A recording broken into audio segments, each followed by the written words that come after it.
Assalamualaikum. Waalaikumsalam. Ya, Sakti si sifat baik. Terima kasih atas kehadirannya, atas kesediaannya, Mbak Tiara, Mbak Farda, Mbak Putri, dan Mbak Siva. Sebelumnya untuk mengawali pertemuan hari ini, saya akan sampaikan Assalamualaikum warahmatullahi wabarakatuh. Waalaikumsalam warahmatullahi wabarakatuh. Ada yang tahu artinya?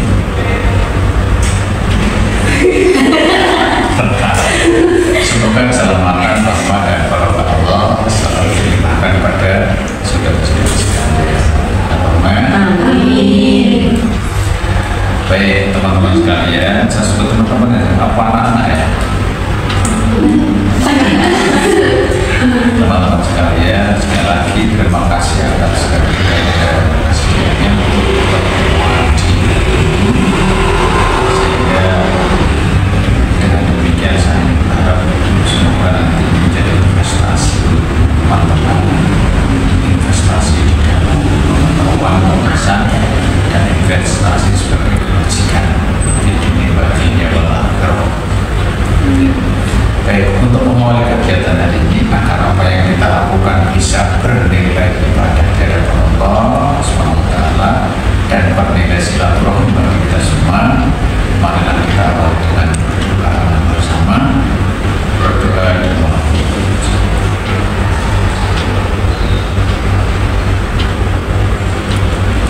selesai.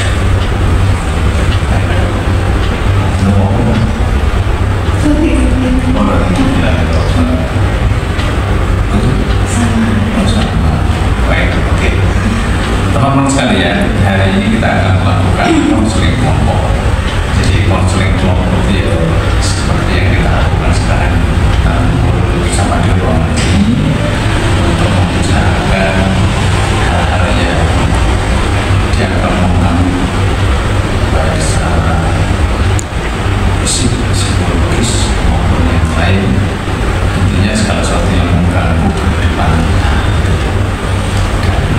itu yang sering didefinisikan sebagai sebuah masalah. Jadi yang mengganggu baik yang menyenangkan maupun yang menyedihkan. Dengan harapan nanti akan sangat bermanfaat sekali untuk kita semuanya, baik untuk hari ini dan untuk kehidupan yang akan datang. Nah, agar menemukan semangat untuk kegiatan hari ini, saya beberapa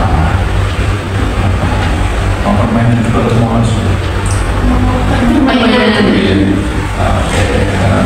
agak siang itu udah mulai habis ya, dan saya ada sesuatu yang lupa saat itu.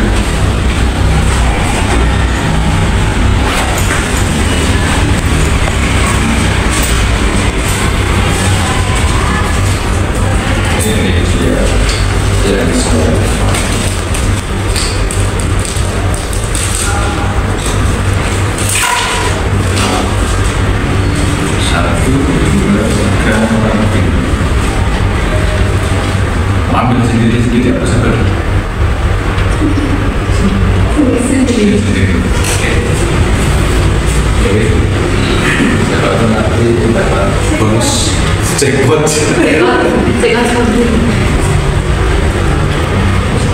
Ada yang mau buat? Satu ya? Mas, jangan buka dulu. Kira-kira apa isinya? Kata-kata mutiara ya, namanya mutiara. Baik, teman-teman sekalian, sebelum ini dibuka, ada beberapa hal yang perlu saya sampaikan. Bahwa di dalam kegiatan ini saya sangat berharap kesukarelaan, artinya secara suka dan suka bisa rela dari senang dan nah segala sesuatu yang perlu disampaikan disampaikan, perlu di katakan supaya jadi tidak perlu kamu. Saya juga ingin ada tetap artinya tidak ada yang kemudian saya ngomong itu ya, saya mau ngomong kok yang mengira. Dan yang penting adalah sampai bicara saja. Jadi kalau misalnya nanti ada sesuatu yang sifatnya privasi yang berkaitan dengan kita semuanya dari sini sampai dan yang penting lagi kita sama-sama sudah lapar atau masih lapar.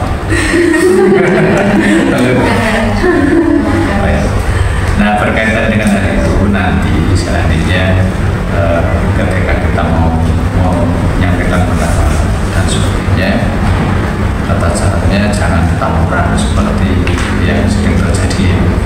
Jadi nanti ngomong kafe gitu kan, nanti katakan saya tinggal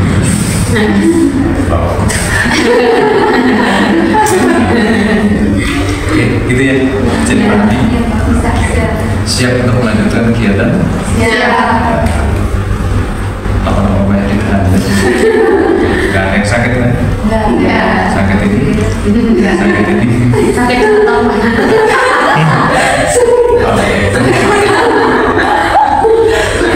Oh, kadang masih ada. Baik, sekarang siapa yang mau buka dulu? saya. Oke. Tiara ya? Oke, Tiara mau dibaca.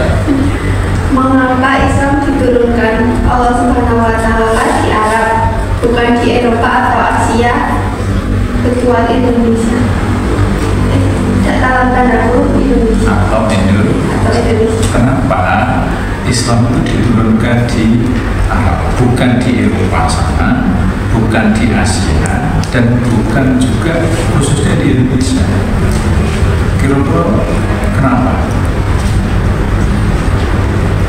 Menjawab. Saya pernah dengar katanya itu kalau dulu tuh negara Arab tuh negara jahiliyah gitu loh Pak, banyak yang melenceng gitu loh Pak. Melenceng. Kayak misalkan mereka ya itu berhala, Nyembah berhala. ya terus penyimpangan seksual Penyimpangan seksual. ya maksudnya banyak yang berbagusan. Jahiliyah. Iya. Takon diri jawab.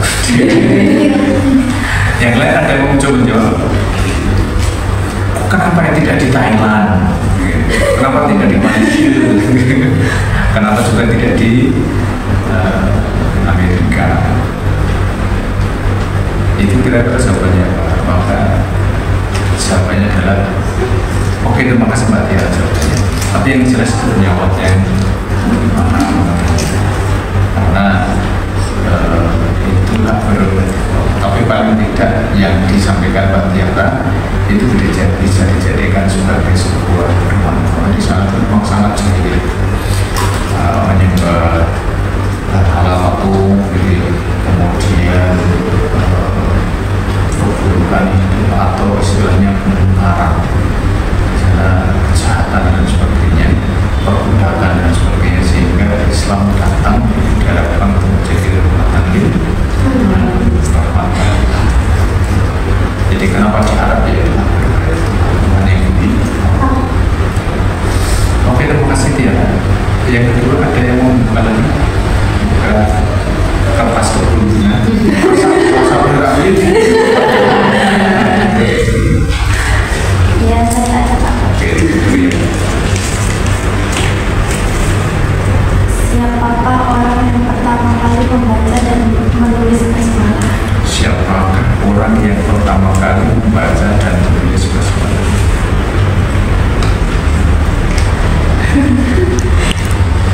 Sama sih? Belum tahu. Sing takut.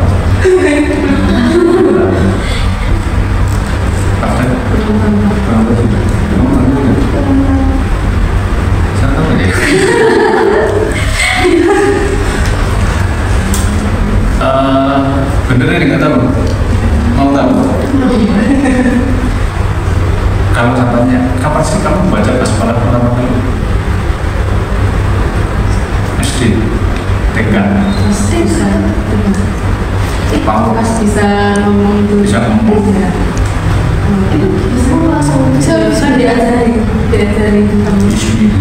Iya, tapi gitu ya. Jadi yang menulis dan membaca basmalah atau Bismillahirrahmanirrahim yang pertama kali itu adalah Nabi Sulaiman. Jadi waktu itu Nabi Sulaiman mengirim surat kepada Ratu Bilqis, romantis ya. Ratu Bilqis untuk mengundang gitu kan ke tempatnya Nabi Sulaiman, dan ada satu kalimat yang dibubuhkan sebelum surat, isi surat itu ternyata ada kata Bismillahirrahmanirrahim. Itu di dalam tafsir surat Al-Fatihah. Jadi kalau misalnya teman-teman nanti baca tafsir Al-Azhar atau Ibnu Katsir atau tafsir yang lain, itu ada penjelasan. Jadi itu yang pertama kali menyebut menulis membaca Bismillahirrahmanirrahim. Oke, dua, masih ada tiga ya, termasuk saya sampai saya dulu atau yang dulu? Saya Pak.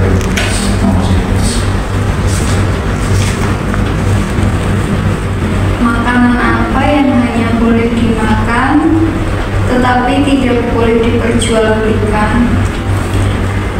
Makanan apa yang hanya boleh dimakan tetapi tidak boleh diperjualbelikan?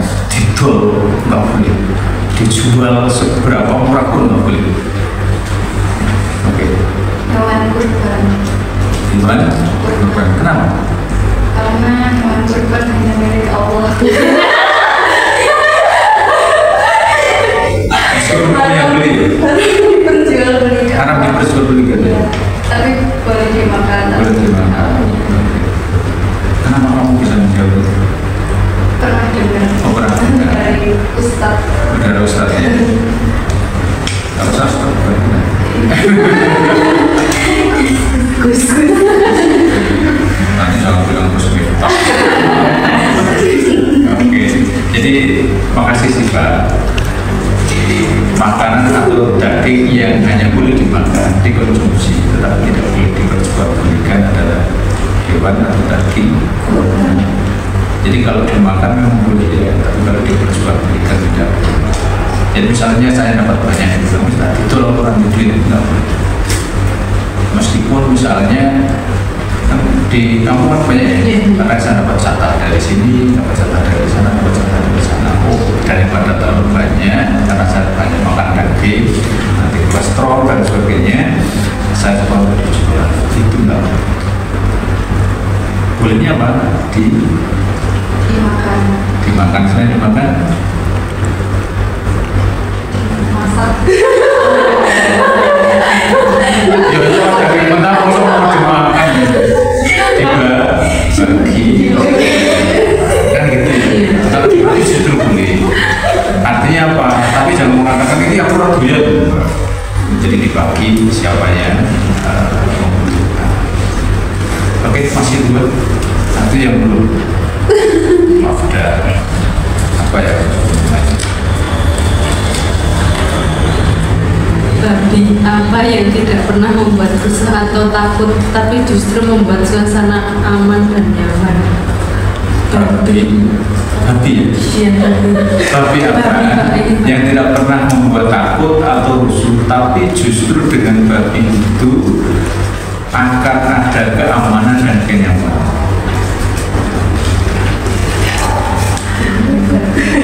Kurang sabar apa?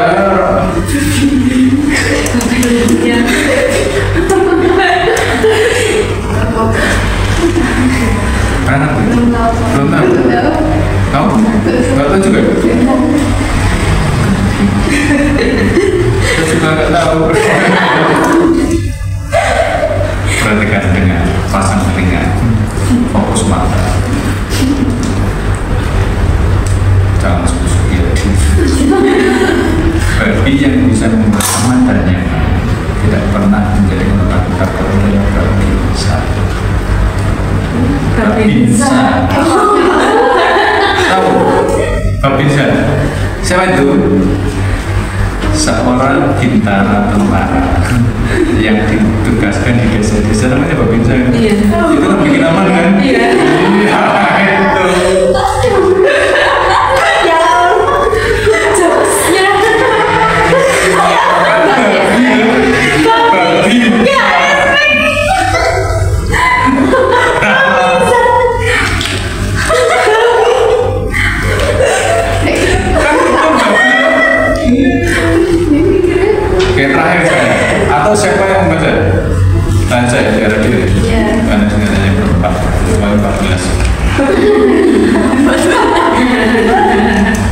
Mengapa manusia dipilih Allah menjadi khalifah atau pemimpin?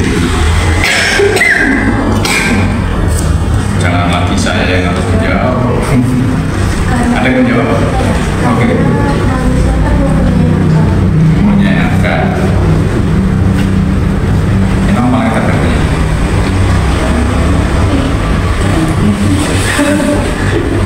Iblis nggak punya? Enggak.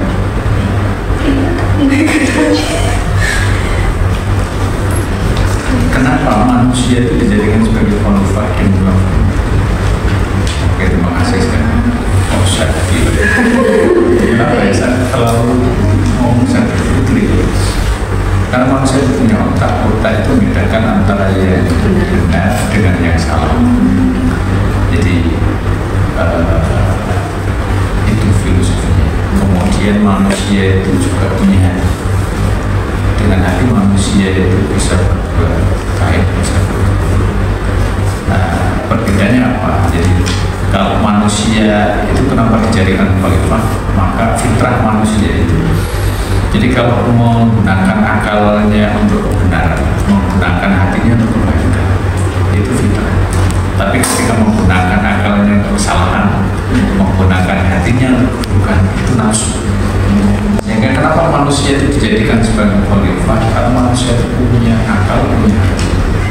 Sehingga dengan akal dan hati itu bisa menjadikan manusia lebih mulia daripada malaikat, tetapi bisa lebih hina juga dari hewan. Kenapa? Karena nafsunya kan itu. Itu alasannya kalau misalnya kita kasih secara detail. Nanti ada dalil Al-Qurannya yang bisa dijadikan suara.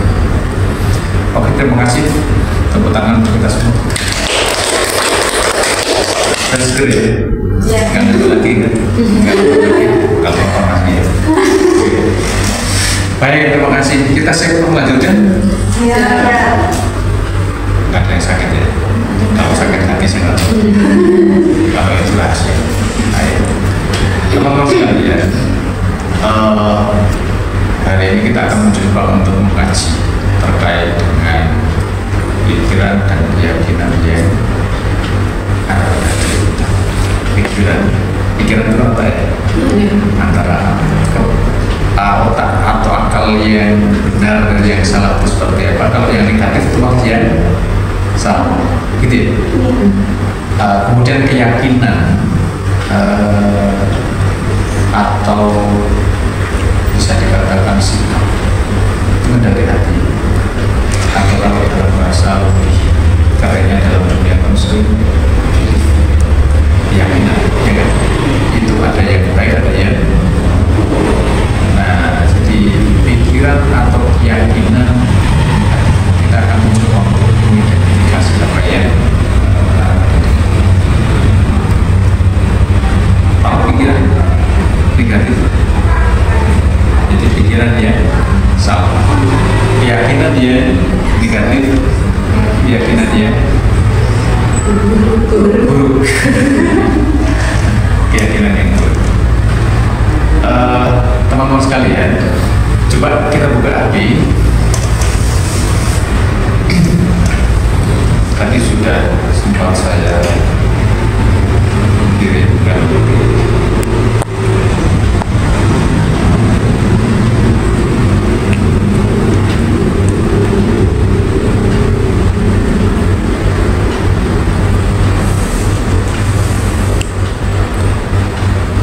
Jadi kita akan mencoba untuk mengidentifikasi, kemudian mencari juga pengaruhnya atau faktor yang mempengaruhi terkait dengan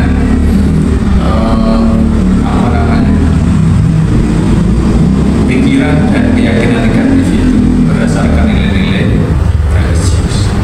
Nah, nilai-nilai religius itu teman-teman sekalian itu ada dua sumber. Apa itu? Al-Quran dan hadis atau sunnah. Jadi di sana ada beberapa ayat yang bisa dijadikan sebagai patokan atau panduan. Kemudian ada beberapa hadis yang bisa dijadikan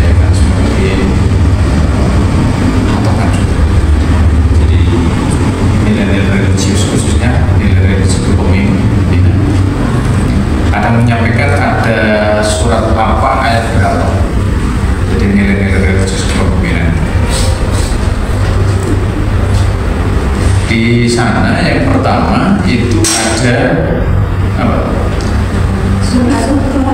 Coba siapa yang mau menyampaikan? Baca. Oke, berikut.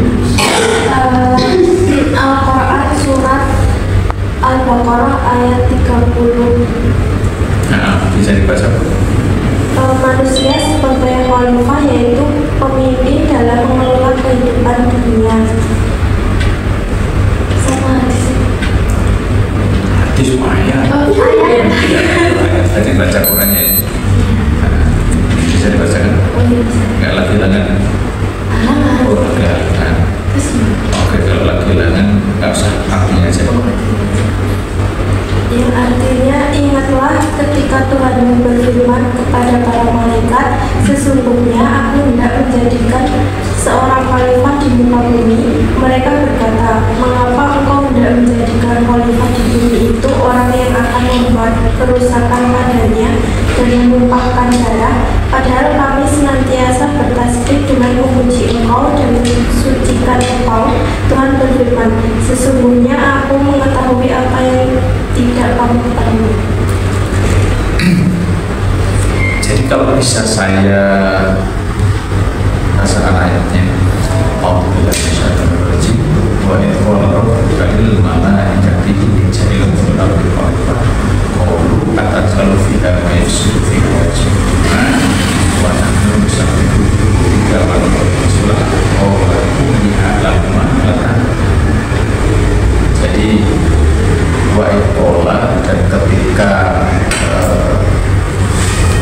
Allah itu berfirman kepada para makhluk,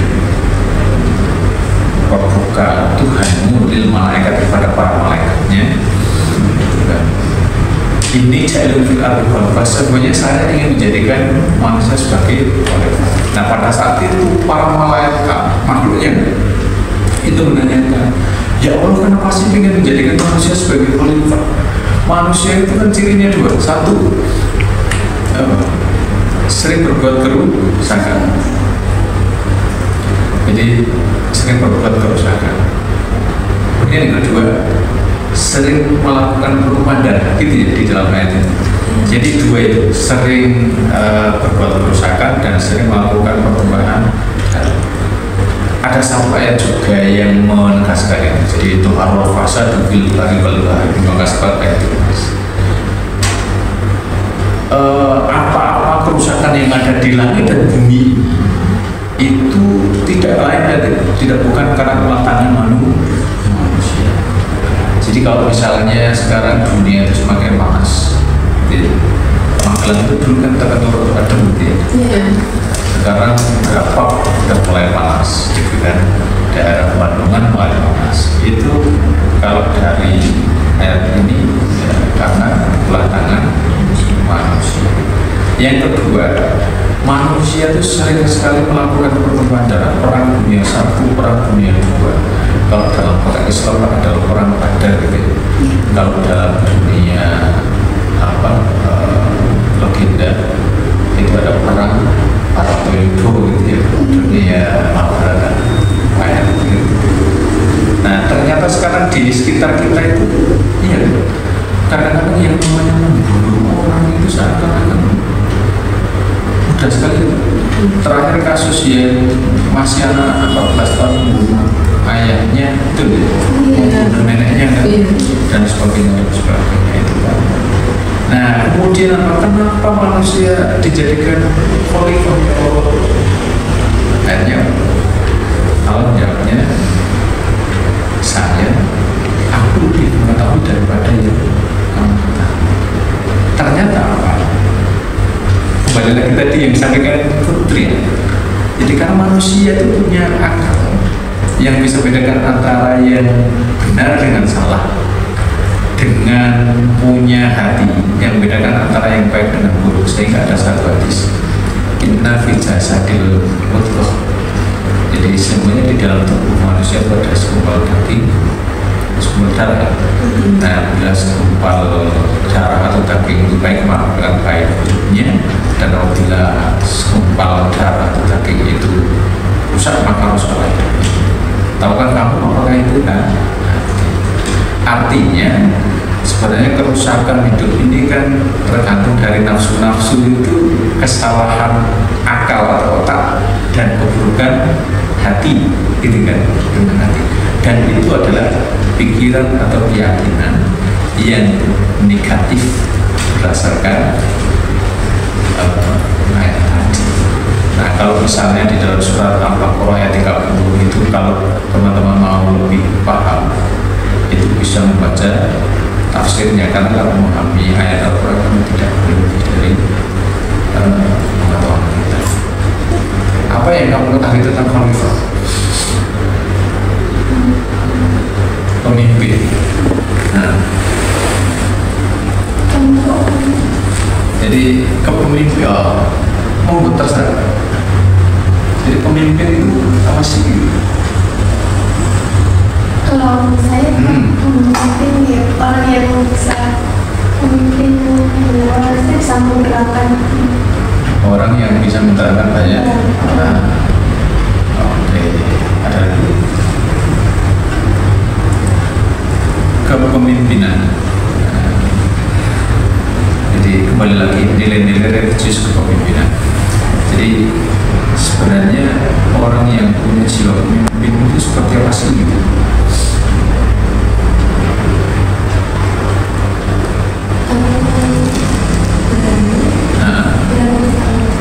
Berani bertanggung jawab kepada orang yang dipimpin. Kan ada itu ya, setiap orang itu adalah pemimpin dan akan diminta pertanggungjawabannya kepada apa yang dipimpinnya. Pernah dengar itu? Nah, setiap orang itu adalah pemimpin dan akan diminta pertanggungjawabannya kepada apa yang dipimpinnya. Suami itu pemimpin dari istri, gitu kan? Kemudian apa? Kita setiap individu itu pemimpin terhadap tubuh kita, kan? Terhadap tubuh kita sendiri, termasuk pemimpin terhadap pikiran dan hati kita atau keyakinan kita. Sehingga kalau misalnya kita punya pikiran negatif, punya keyakinan negatif, itu sebenarnya sumbernya dari kita atau dari orang lain? Dari diri kita. Dari diri kita. Dari diri kita. Oke, gitu ya. Baik. Kemudian teman-teman sekalian, yang kedua ada di dalam surat An-Nisa ya 59. Siapa yang membaca? Oke. Tisu ya. Oke. Sebentar. Belum menit apa? Ya iyalah yo. Quran surat An-Nisa ayat 59, ketaatan kepada Allah, Rasul dan pemimpinnya. Artinya, wahai orang-orang yang beriman, taatilah Allah dan taatilah Rasul, Nabi Muhammad serta ulul amri pemegang kekuasaan di antara kamu. Jika kamu berbeda pendapat tentang sesuatu, kembalikanlah kepada Allah, Al-Quran dan Rasul sunnahnya. Jika kamu beriman kepada Allah dan hari akhir, yang demikian itu lebih baik bagimu dan lebih bagus akibatnya di dunia dan di akhirat. Jadi atiullah wa atiur rasul wa ulul amri minkum. Taatilah Allah, taatilah Rasul dan pemimpin kamu sekalian. Jadi begini, sesuatu yang paling utama ditaati siapa? Allah. Sesuatu yang ditaati kedua siapa? Rasul. Yang ketiga ulul amri. Pemimpin itu siapa? Pemimpin itu ulul amri itu kan orang-orang yang ada di sekitar kita. Orang-orang di sekitar kita otomatis kalau di rumah pemimpinnya adalah kepala keluarga. Jadi pikiran yang baik, keyakinan yang baik itu tentunya pikiran yang benar, keyakinan atau perasaan yang baik itu adalah kita sesuai dengan ajaran Allah, sesuai dengan ajaran Rasul, sesuai dengan ajaran pemimpin kan begitu. Contoh misalnya ketika saudara melakukan satu yang salah, saya kok tidak bisa sekolah di SMA negeri ya, gitu ya. Saya kok di sekolah swasta, Tuhan nggak adil. Itu aja teman saya malah diterima di SMA negeri satu, padahal SMA negeri satu, SMA negeri satu pertama gelar itu kan udah masuk sekolah favorit nasional ya. Semua punya pikiran seperti itu adalah berpikir ya salah, karena menyalahkan. Yang kedua, misalnya kita punya keyakinan yang buruk,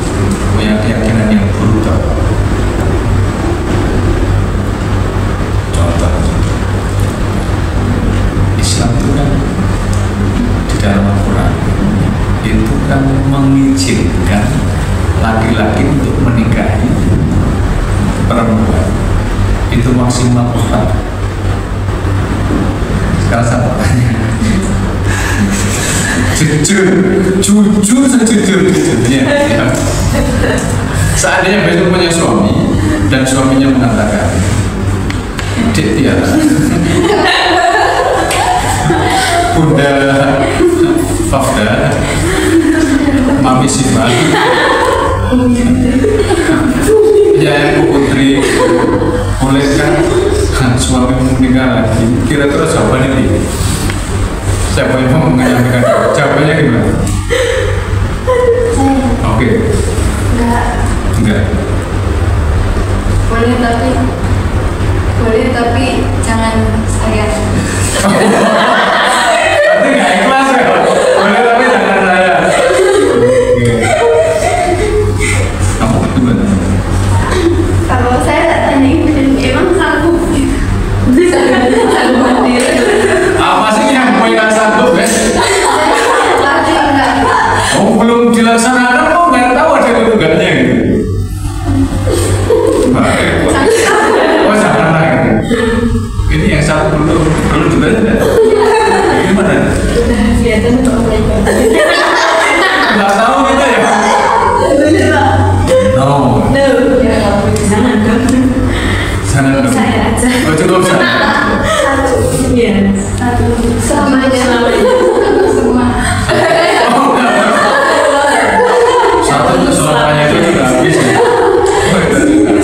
Jadi intinya gini teman-teman, itu kan termasuk keyakinan kan. Tuhan itu mengizinkan, bukan menyuruh pemerintah, tapi mengizinkan kan. Ini keyakinan gitu. Itu sebenarnya Rasul itu dulu menurut Sirah Nabawi kan istrinya kan lebih dari 4, akhirnya kan ada yang meninggal cerai dan sebagainya, anak tinggal 4, sehingga maksimal 4. Nah ini kadang-kadang keyakinan kita tuh sebenarnya yakin sama Al-Quran gak sih? Yakin kan? Yakin, betul. Tapi kenapa kamu nggak boleh? Nggak mau dibuain. Pokoknya disatuin aja. Kalau ditigain nggak apa-apa. Kalau dimakan nggak apa-apa. Jadi itu keyakinan berkaitan dengan sebagian besar hampir semuanya mana ada sih perempuan yang mau di. Nah termasuk itu makanya kita kembali pada ajaran Tuhan. Tahu syirik ya? Syirik tahu? Apa itu? Menyebutkan apa? Jadi Allah itu tidak mau mengampuni dosa manusia yang berbuat syirik. Syirik itu kan menduakan Allah dengan Tuhan yang lain. Sebenarnya kan di situ juga saudara itu diduakan dengan perempuan yang lain. Sakitnya di situ di sini. Ada keren di sini.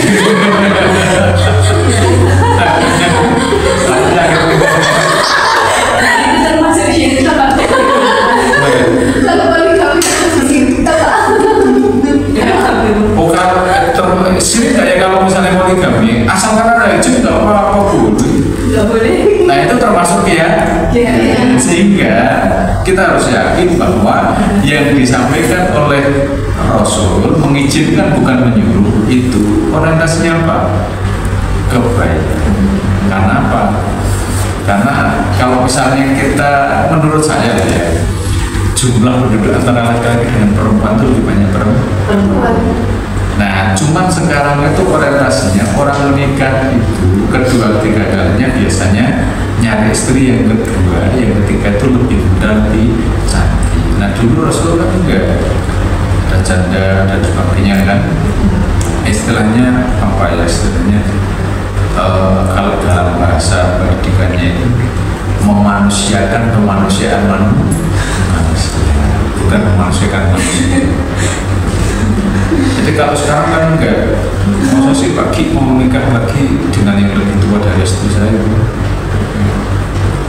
Itu apa ya, pendapat umum ya, pendapat persepsi masyarakat kan itu.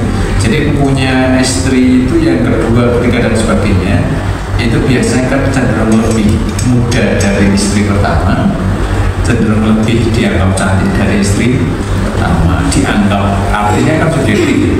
Nah, menurut orang lain belum tentu. Kadang istri pertama lebih cantik daripada istri yang kedua. Kalau istri simpangan kok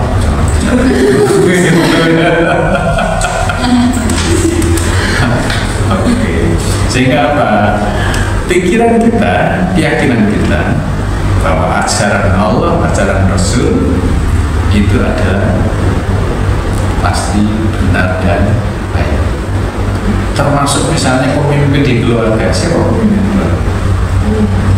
Ayah. Orang tua itu kan punya 4 karakter apa? Satu, perintah, melarang,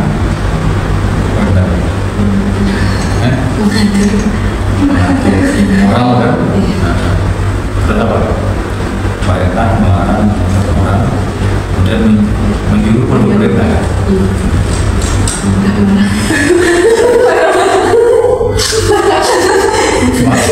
Sering dimarahin. Iya. Tapi orang yang paling ganteng, orang paling cantik kan orang tua tidak. Iya. Jadi orang tua itu kan pinginnya anaknya baik kan. Makanya ketika dia memerintahkan, melarang, kemudian berbicara tentang moral dan kasih sayang dan sebagainya, itu pinginnya itu. Nah, pikiran yang benar, pikiran yang perasaan yang baik itu ya fitrah itu mengikuti orang tua selama orang tua benar, selama orang tua baik. Tetapi kalau misalnya orang tua itu salah atau buruk, maka tidak perlu diikuti. Contohnya, wis kono tiara pacaran prapopo bebas arek kali monggo ora ya monggo. Itu namanya sesuatu yang salah dan itu tidak perlu gitu ya. Di samping surat Al-Baqarah ayat 30, kemudian surat An-Nisa ayat 159 tadi. 59. Ada lagi berdasarkan Al-Quran? Oke, siapa yang membaca? Saya. Oke, siapa? Sifat Quran surat Al-Imran ayat 159. Pemimpin itu lemah lembut dan pemaaf.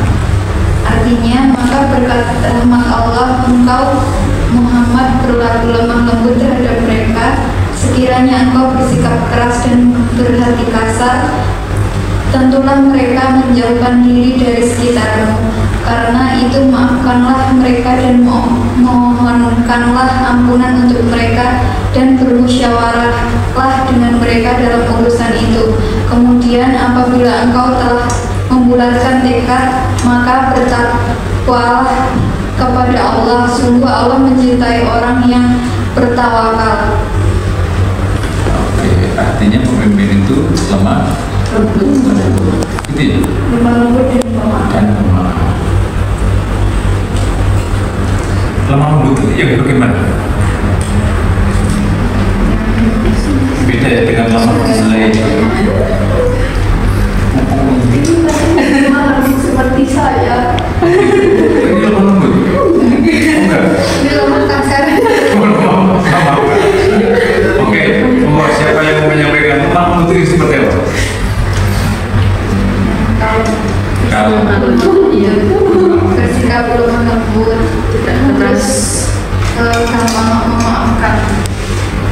mudah memaafkan. Maafkan itu susah atau gampang? susah. Nanti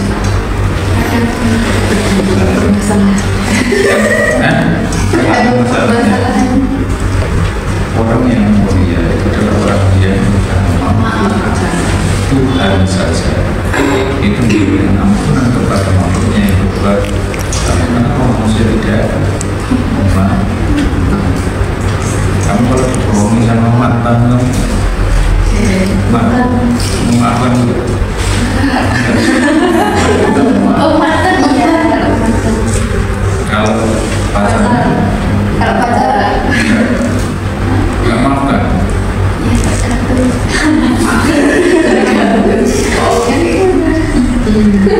Kita itu berpacaran boleh, tapi kalau berbohong enggak boleh.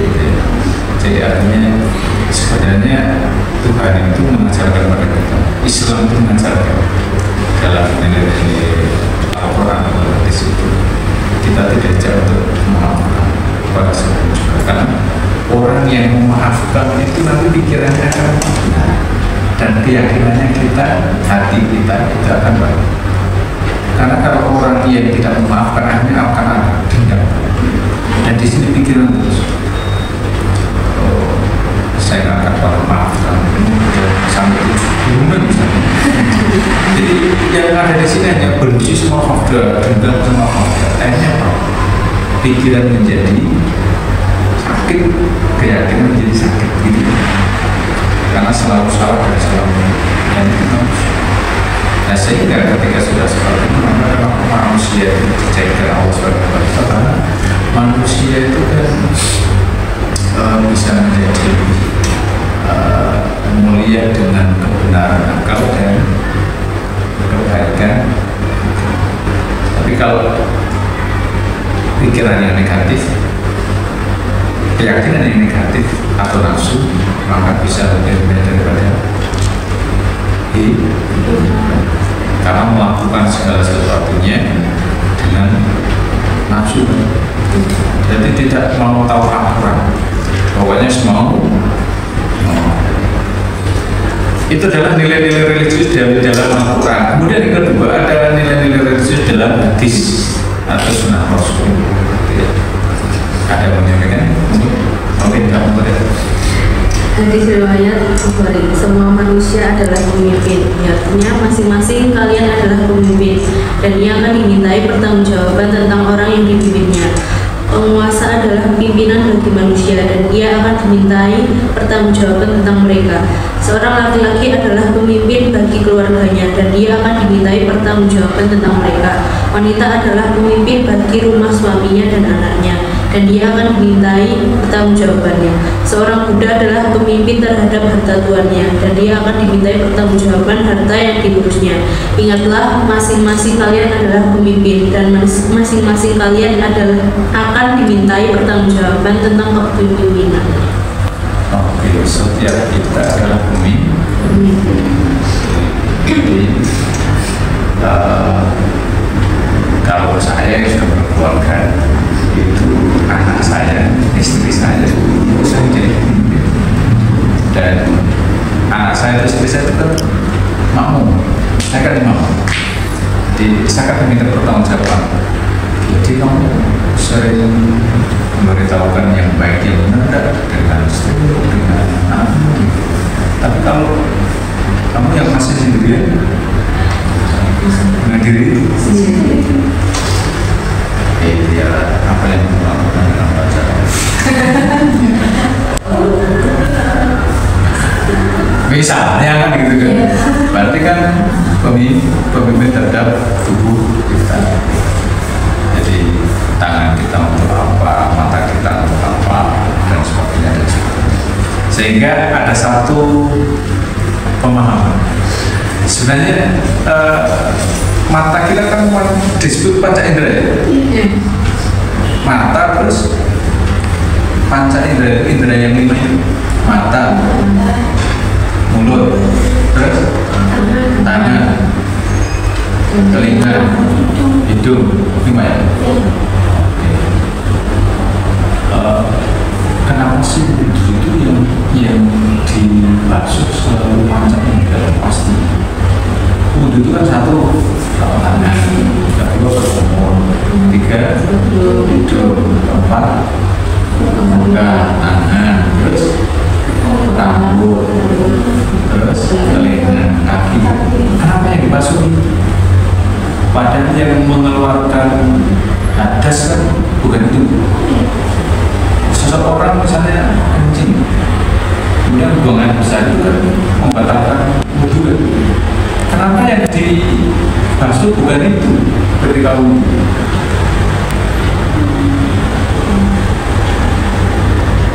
Nah, seseorang itu berpikir yang salah, seseorang berkeyakinan yang buruk, itu sumbernya dari panca. Jadi misalnya nih, seberapa cantik ya? Jadi, nah, kamu sudah punya istri, kan? Iya, iya gitu. Tapi jangan lebih cantik dari istri saya. Kalau saya seperti itu berpikiran saya, kenapa pilih itu gitu kan? Nah makanya itu. Jadi kita pemimpin terhadap apa yang kita milih. Oke, yang kedua hadis mencintai dan mendoakan. Ada yang mau menyampaikan? Oke, siapa? Mencintai dan mendoakan. Sebaik-baik pemimpin, kalian adalah orang-orang yang kalian cintai dan mencintai kalian. Kalian mendoakan mereka dan mereka pun mendoakan kalian. Dan seburuk-buruk pemimpin, kalian adalah orang-orang yang kalian benci dan membenci kalian. Kalian melaknat mereka dan mereka pun melaknat kalian. Hadis riwayat Imam Muslim. Intinya mas.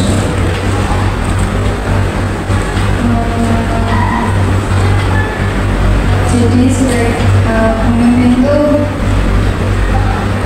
orang-orang. Jadi pemimpin itu ini Pak.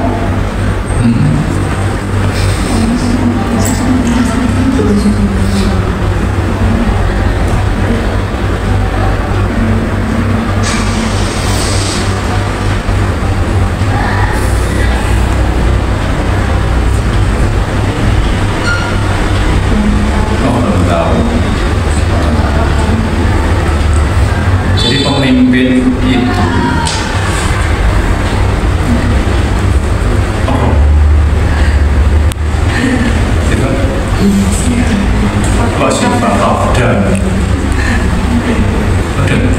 paham? Coba dibaca sekali lagi biar kita paham. Mencintai dan mendoakan. Sebaik-baik pemimpin kalian adalah orang-orang yang kalian cintai dan mencintai kalian. Kalian mendoakan mereka dan mereka pun mendoakan kalian. Dan seburuk-buruk pemimpin kalian adalah orang-orang yang kalian benci dan membenci kalian. Kalian melaknat mereka dan mereka pun melaknat kalian. Hadis riwayat Imam Muslim. Karena gini, jadi seorang pemimpin yang baik itu adalah mencintai tanpa syarat dan apa. Artinya, jadi kita pun mencari tubuh kita, mencintai tubuh kita, mencintai pikiran kita, mencintai hati kita. Kalau misalnya kita mencintai pikiran kita, jangan sampai kemudian kita selalu gunakan untuk berpikir yang sama. Jangan gunakan hati kita untuk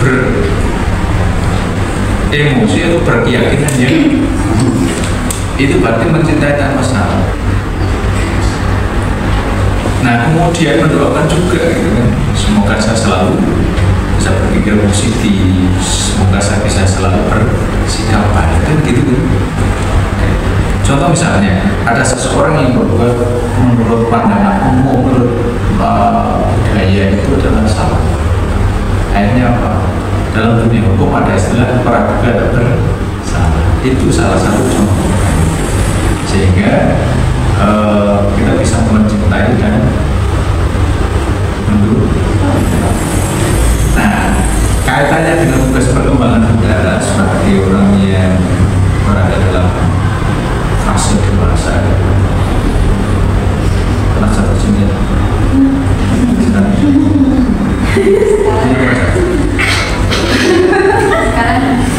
Jadi kalau yang punya pacar itu gini kan, dia begitu bagusnya, dia begitu gantengnya, pokoknya ekspektasi saya betul ini.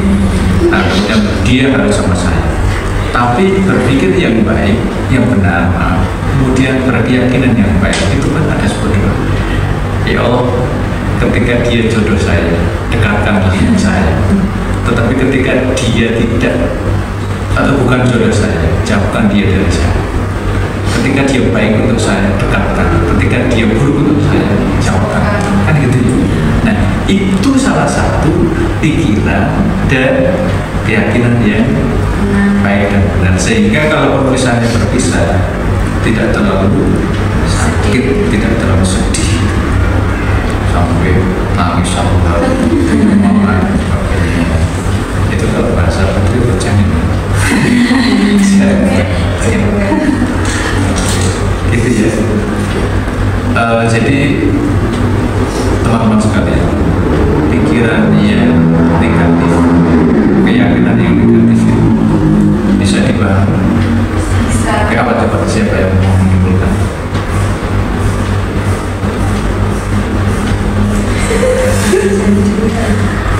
Siapa? Pikiran yang negatif itu pikiran yang pikiran yang buruk. Kalau keyakinan yang negatif itu pikiran yang negatif itu pikiran yang salah. Keyakinan yang negatif itu keyakinan yang buruk. Kesimpulannya, pikiran yang negatif itu adalah pikiran yang salah. Keyakinan yang negatif adalah keyakinan yang buruk. Nah, kalau yang positif berarti yang baik, pikiran yang benar. Nah, menurut nilai-nilai religius dalam pemimpinan Islam itu adalah nilai-nilai pikiran yang benar itu adalah yang sesuai dengan apa? Aturan Allah, aturan Rasul, azan pemimpin adalah bahwa Allah itu menciptakan segala sesuatunya, mengatur segala sesuatunya pasti untuk kebenaran dalam Tuhan. Toh tidak butuh namanya gitu ya, bisa dipahami. Sehingga kalau misalnya saudara punya pikiran yang negatif, punya keyakinan yang negatif, bisa memilahkan dengan ini. Oke. Sekarang saya punya satu tugas atau satu pekerjaan yang harus dikerjakan. Sudah saya belum ya? Belum.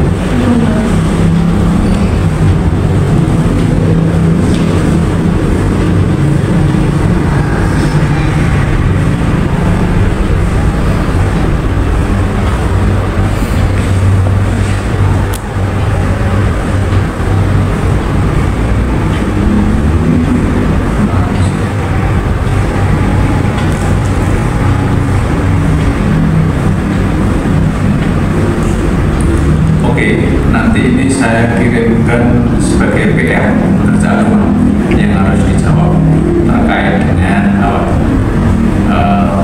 pikiran yang negatif dan keyakinan yang negatif terkait dengan nilai-nilai yang diajarkan Allah, khususnya di dalam Al-Quran dan hadis. Jadi nggak apa-apa ya, saya berikan tugas Ikhlas. Orang ikhlas kalau sebenarnya lapor. Saya misalnya seperti orang nyumbangnya berapa? Sedikit nggak apa-apa, yang penting ikhlas. Yang betul begitu ya.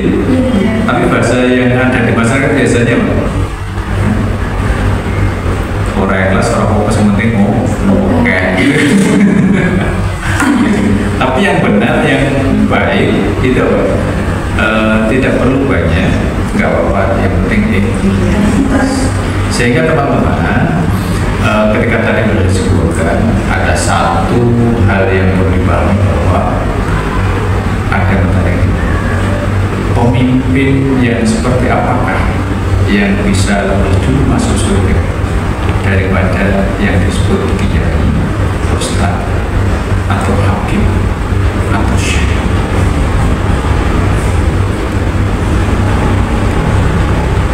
Jadi kalau tadi ditanya nggak apa-apa punya suami dua salah adil gitu. Jadi pemimpin seperti apa sih yang bisa lebih dulu masuk surga daripada kiai, ustaz, habib, syekh gitu? Pemimpin yang ingin punya pikiran yang baik dan keyakinan yang benar. Pikiran yang benar. Pikiran yang benar dan keyakinan yang baik. Pemimpin yang seperti apa itu? Yang sesuai ajaran Allah. Itu pemimpin yang apa? Pemimpin yang adil, gitu ya. Jadi pemimpin yang adil. Salah satu misalnya dulu kan ada siapa ya, waktu setelah zaman Rasulullah itu ada seorang raja yang berada di kerajaan, kemudian anaknya mau di malam hari. Nah, ternyata ketika anaknya ketemu di malam hari itu lampunya dimatikan. Sang anak bertanya, wahai ayahanda, kenapa lampunya dimatikan? Ini kan istana milik ayah. Jawabannya, ini kan milik negara, bukan milik bagi ayah. Sehingga apa? Saya akan sangat dolim ketika menggunakan fasilitas negara untuk kepentingan pribadi antara ayah dan anak sampai segitunya. Kalau sekarang kayak plat merah dibawa, pergi tidak hanya untuk kegiatan atau dinas kan. Nah itu jadi pemimpin yang adil seperti itu. Nah pemimpin yang adil itu adalah pemimpin yang pikirannya positif, bukan negatif, keyakinannya juga positif. Jadi itu nanti tugasnya bisa dikerjakan. Nah kalau sudah dikerjakan bisa dikirim kembali ke saya ya. Ada yang mau ditanyakan kembali?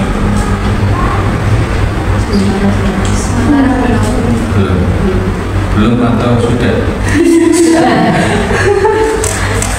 Ayo.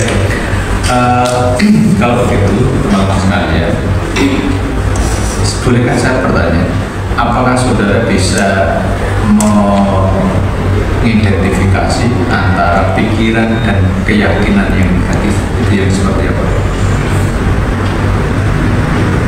Kalau saya tanya, bisakah saudara mengidentifikasi pikiran dan perasaan atau keyakinan yang negatif? Seperti tadi, yaitu apa? Pikiran yang salah dan keyakinan yang buruk, gitu ya. Kalau pikiran yang positif dan keyakinan yang positif berarti pikiran yang benar, keyakinan yang baik. Bisa ya? Kira-kira yang menyebabkan itu pola pikir, pola emosi, pola keyakinan kita gitu. Nah datangnya dari mana? Dari nilai-nilai religi seperti di dalam Al-Quran dan seperti yang sudah kenakan cerita itu kan perintah agama atau perintah agama batil untuk kebenaran dan tepuk angin terus.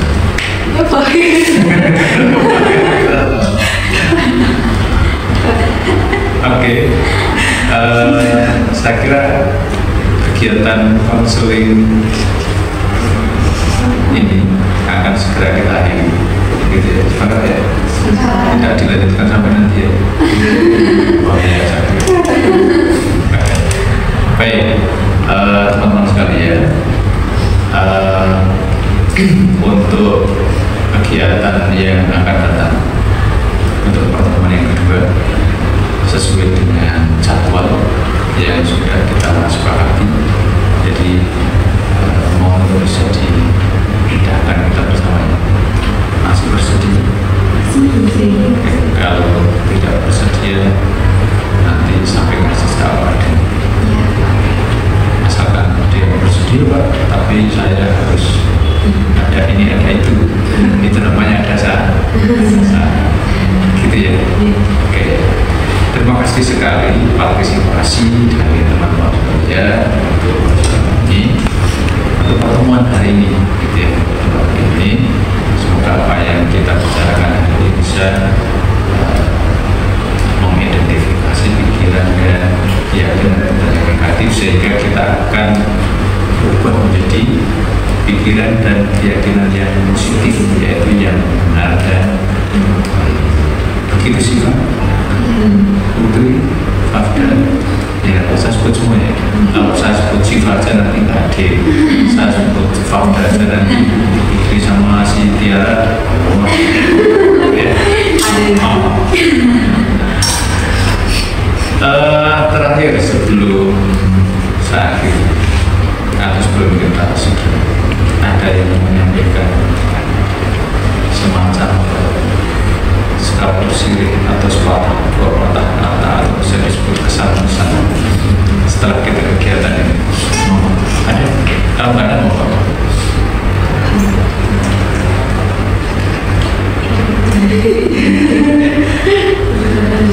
Baru sambil rapli, orang-orang nggak ada? Nggak ada. Pesan saya, terima kasih. Kelihatannya semuanya oke, dan kita bisa bertemu di waktu yang akan datang. Semoga kita bisa sekali lagi merubah pikiran yang negatif dan keyakinan yang negatif menjadi positif, pikiran yang salah, keyakinan yang baru menjadi baik dan pikirannya. Oke, kemudian untuk menutup kegiatan ini, mari kita berdoa bersama dengan mengucap